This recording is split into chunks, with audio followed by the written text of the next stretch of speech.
Mudah-mudahan apa yang kita baca, apa yang kita munajatkan kepada Allah Subhanahu wa taala dijabah oleh Allah Subhanahu wa taala, dan para donatur yang baik hati diberikan limpahan rezeki yang banyak, yang halal, yang barakah. Amin. Aktivitas sebelum fasilitas. Aktivitas. Saya mau nanya dulu, Rasulullah mazhabnya apa? Yakin? Bukan Syafi'i, bukan Hanafi, bukan Maliki. Yakin? Bagus, pintar. Ingat baik-baik, Rasulullah nggak punya mazhab, sahabat nggak punya mazhab. Paham sampai di sini? Berarti mazhab itu bukan syarat masuk surga. Jelas sampai di sini? Oke. Karena kalau mazhab itu syarat masuk surga, sahabat nggak masuk dong. Karena mazhab itu sebenarnya artinya adalah mazhab, artinya jalan. Karena zahaba artinya berjalan, mazhab artinya jalan. Maksudnya gimana? Jadi gini loh, ulama tuh baik. Ulama tuh baik. Ketika ulama tuh baik, dia tahu nggak semua orang bisa langsung ngambil dari Al-Quran dan As-Sunnah. Bahkan bukan hanya nggak semua orang bisa, sebagian besar orang muslim nggak bisa langsung lihat Al-Quran ini hukumnya, lihat hadis ini hukumnya, nggak mungkin dan nggak bisa. Dan kalau ada yang kayak gitu biasanya ngawur. Bisa dipahami sampai di sini ya? Kenapa? Karena Quran itu tidak bisa langsung difahami, apalagi kita nggak ngerti apa-apa. Bahasa Arab cuma bisa percakapan. Lalu kemudian kita nggak ngerti balaghah, kita nggak ngerti nahwu shorof, kita nggak ngerti sejarah, kita nggak ngerti ilmu-ilmu bahasa dan segala macam. Tiba-tiba menafsir, jelas ngawur. Sampai sini paham ya? Maka ulama-ulama ini baik. Ulama-ulama ini ngasih gini loh caranya, jadilah madhab. Oke, kalau gitu saya kasih tahu. Nih, pernah makan mangga? Pernah makan mangga? Siapa yang pernah manjat pohon mangga? Oke. Yang pernah manjat pohon mangga, dalam ilmu syariat, yang manjat pohon mangga namanya mujtahid. Mujtahid, orang yang ngambil pohon di pohon mangga.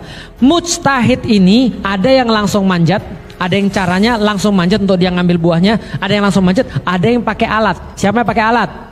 Nah, itu mujtahid yang lain lagi. Bisa dipahami ya? Yang ngambil yang ngambil buah mangga namanya bisa jadi dipanjat, bisa jadi dilempar pakai batu, bisa jadi pakai alat. Terserah, yang penting mangganya didapat. Mangganya namanya hukum atau dalil. Jelas sampai di sini? Dalil. Setelah diambil sama mujtahid, diambil mangganya, dipotong-potong, dikupas, dipotong, disajikan. Itu yang sudah disajikan, itu namanya hukum fikih. Tinggal Anda makan. Jelas ya? Jadi fikih adalah hasil daripada pengambilan mangga sampai disajikan di depan Anda. Namanya setelah jadi siap dimakan namanya fikih. Yang ngambil siapa namanya? Mujtahid. Keseluruhan proses pengambilan mangga itu namanya ijtihad. Ijtihad orang beda-beda. Nah, setelah kemudian dilakukan berkali-kali ijtihad ini sehingga membentuk satu pola, itulah namanya mazhab. Paham sampai di sini? Itulah namanya mazhab. Karena itu mazhab Imam Maliki berbeda dengan mazhab Imam Hanafi. Imam Maliki tinggalnya di Madinah. Maka dia melihat bagaimana orang-orang ahlul Madinah bekerja. Karena dia tahu yang paling tahu tentang sahabat pasti adalah, yang paling tahu tentang Nabi adalah sahabat. Yang paling tahu tentang sahabat adalah tabi'in. Yang paling tahu tentang tabi'in adalah tabi'ut tabi'in. Atau orang-orang yang tinggal di Madinah. Karena ini kota tempat Nabi hidup. Maka kebiasaan penduduk Madinah adalah core atau tulang punggung daripada madhab saya. Paham ya? Jadi Imam Malik itu, dia kalau menghasilkan sesuatu hukum itu banyak melihat pada bagaimana penduduk Madinah. Jelas sampai di sini? Beda dengan Imam Hanafi, tinggalnya jauh dari Madinah, maka beliau banyak menggunakan kias, akal, arok. Pemikiran beliau sangat canggih sekali. Itu Imam Hanafi. Muncul setelahnya Imam Ahmad bin Hambal, menggunakan pendekatan berbeda, lebih banyak rely pada hadis, lebih banyak rely pada turas, pada kemudian bagaimana kemudian hadis Quran dipahami oleh para sahabat. Maka itu dianggap mazhab yang paling kayak apa ya? Kayak sangat sangat rigid. Jadi pahami ya, ini hukumnya ini, nggak boleh yang lain. Ini hukumnya ini, kalau nggak ada hadis nggak boleh dan segala macam. Ini Imam Syafi'i ngelihat semuanya, belajar sama Imam Maliki. Dia hafal Muwatta Imam Malik ketika berumur 9 tahun. Bayangin, kitab Quran gak usah ditanya lah. Ini Muwatta'nya Imam Malik. Cara Imam Malik berijtihad, Imam Malik punya mazhab, dia sudah paham semua. Sebelum umur 9 tahun, hafal semua. Belajar ke imam-imam yang lain dan seterusnya. Akhirnya beliau punya pola tersendiri yang sangat mudah bagi kebanyakan orang. Maka mazhab Imam Syafi'i menjadi mazhab yang sangat terkenal di seluruh dunia, termasuk ke kita. Ciri-cirinya apa? Ciri-cirinya mazhab Imam Syafi'i bertolak belakang dengan mazhab Imam Hanafi dalam beberapa hal. Contoh, bertolak belakang bukan berarti jelek ya. Jadi gini, Imam Syafi'i itu sangat-sangat rigid, sangat-sangat detail dalam urusan ibadah, tapi sangat-sangat mudah dalam urusan muamalah. Jadi kalau sholat nih, rigid, sentuh batal. Kayak gitu kan ya. Lalu apa lagi? Harus sampai begini, harus sampai begini dan seterusnya. Itu Imam Syafi'i itu. Tapi kalau dalam muamalah dipermudah sampai Imam Syafi'i. Itu ciri-ciri Imam Syafi'i. Kalau Imam Hanafi sebaliknya, dalam sholat itu lebih mudah, tapi dalam muamalah lebih sulit. Lah setiap orang punya mazhab sendiri. Nah pertanyaannya adalah, kalau misalnya kita mazhabnya berbeda dengan mainstream seperti apa? Ya pertama tadi, orang nggak bermazhab juga nggak apa-apa. Tapi karena kita tuh sadar kita itu nggak pinter, nggak ada jalan selain sekarang. Paham sampai di sini ya? Ingat dulu ya. Anda nggak boleh menganggap mazhab itu wajib. Tapi karena kita itu bodoh, mbok ya tahu diri. Orang bodoh ya bermazhab.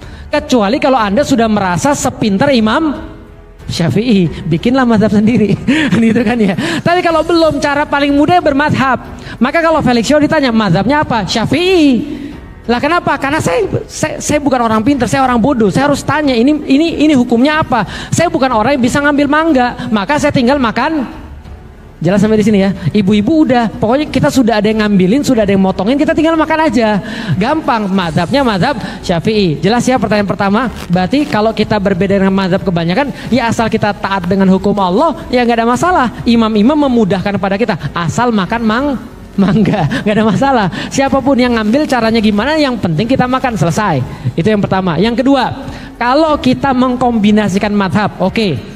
Mazhab Syafi'i, kalau lamastumun nisa, menyentuh perempuan itu dianggap batal. Yang dimaksud menyentuh itu menyentuh betulan. Paham sampai di sini ya? Ada yang bilang di mazhab Syafi'i menyentuhnya aktif, berarti yang nyentuh yang batal. Contoh ya, kalau misalnya kayak di TV itu, baru istriku baru wudhu nih, sengaja gue sentuh. Wah dasar kamu, saya harus wudhu lagi. Enggak, karena yang nyentuh yang batal, yang disentuh yang tersentuh enggak. Kenapa? Karena nggak sengaja. Itu ada yang bilang seperti itu. Ada ulama yang menyampaikan seperti itu. Ada yang benar-benar sentuh batal.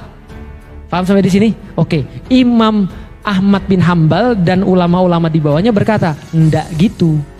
Yang dimaksud dengan lamastumun nisa adalah bersentuhan, mohon maaf, kelamin, kemaluan. Paham maksudnya? Bersetubuh. Maka kalau bersetubuh baru batal. Jelas sampai di sini? Oke, berarti kalau bersentuhan biasa saja batal atau tidak? Maka Anda lihat ketika umroh itu orang-orang saling bersentuhan di situ. Ada yang wudhu lagi? Tidak. Maka ketika kita di sini mazhab Syafi'i, sampai di sana boleh nggak untuk memudahkan kita di situ pakai paket mazhab Ahmad bin Hambal misalnya, Hambali dalam soalan umroh? Boleh, asal satu paket. Satu paket itu maksudnya apa? Oke, dalam ibadah ini, tawaf ini, satu paket kita pakai mazhab Hambali. Jangan dicampur-campur. Paham ya? Jangan dikombinasi, tapi satu paket ambil. Wudhu ambil semua paket mazhab Hambali. Nah, tapi yang di sana kan cuma masalah ketika tawaf bersentuhan. Ya udah pakai mazhab Hambali, nggak batal, nggak ada masalah. Gitu ya. Jadi Islam enak ini. Kenapa? Kenapa?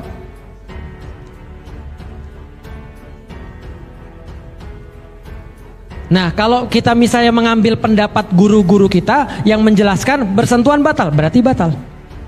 Karena itu adalah pendapat Imam Syafi'i, bersentuhan batal. Tinggal memaknai bersentuhannya apa. Ada yang memaknai sentuhannya harus aktif, ada yang memaknai nggak aktif pun batal. Maka tergantung kita belajar ke guru siapa. Inilah enaknya Islam. Selama ada dalil, semuanya bagus, semuanya dapat pahala. Nah, tergantung kita mau ngambil guru kita yang mana. Saran saya, ikut guru. Kalau gurunya menjelaskan batal, kalau bersentuhan batal, berarti batal. Paham ya? Karena kita ngambil ilmu dari dia, maka ambillah kemudian pendapat dia juga. Karena pendapat dia pasti diambil dari gurunya. Maka itu menjadi sebuah hal yang baik bagi kita. Gitu ya. Jadi tergantung gurunya. Karena saya bukan guru fikih, saya nggak mau jelasin. Nanti tanya sama ustazah sufi yang guru fikih. Karena kalau saya jelasin nanti jadi ngawur. Paham maksudnya? Karena saya tidak belajar fikih secara khusus. Maka dari tadi yang cuma saya jelasin adalah tata cara dan pola, bukan hukum. Karena kalau saya masuk ke hukum, saya jadi ngawur. Karena itu bukan pelajaran saya. Pelajaran saya adalah dari awal saya jelasin tentang cara pandang. Kan gitu kan ya. Nah, paham sampai di sini tentang fikih? Oke, jadi boleh dikombinasi atau tidak? Boleh. Tapi satu paket ambilnya ya. Jadi kita pas kita lagi umroh, kita ambil misalnya fikihnya Imam Hambali, nggak ada masalah gitu kan ya. Makanya pernah ada saya cerita, ada saudara kita, ada seorang ustadz sampai ke sana dia tetap pakai fikih Syafi'i. Ya udah, tawafnya 4 jam. Paham? Ya karena di situ ketemu orang India nggak mau tahu. Orang India kan mazhabnya Hanafi. Mereka nggak mau tahu, ketemu orang udah dia dibablas aja. Dia mau lewat aja, mau peduli apa Anda laki-laki, mau peduli Anda perempuan. Bisa dipahami ya. Kadang-kadang juga mereka kerudungnya nggak bener. Terus kemudian kita bilang, loh itu gimana kok kerudungan kayak gitu? Coba tanya sama mereka. Kenapa Anda kerudungan seperti itu? Karena menurut mereka ada pendapat yang boleh begitu. Walaupun kalau kita tidak, saya bilang nggak boleh kelihatan rambut.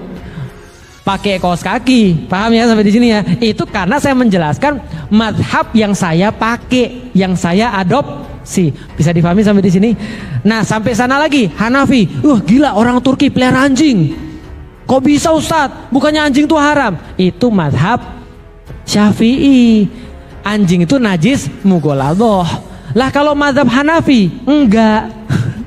Bisa dipahami ya? Terus apakah gitu? Kalau gitu Ustadz memperbolehkan kita pelihara anjing? Tidak. Mudah-mudahan apa yang kita baca, apa yang kita munajatkan kepada Allah Subhanahu wa taala dijabah oleh Allah Subhanahu wa taala, dan para donatur yang baik hati diberikan limpahan rezeki yang banyak, yang halal, yang barakah. Amin. Aktivitas sebelum fasilitas. Aktivitas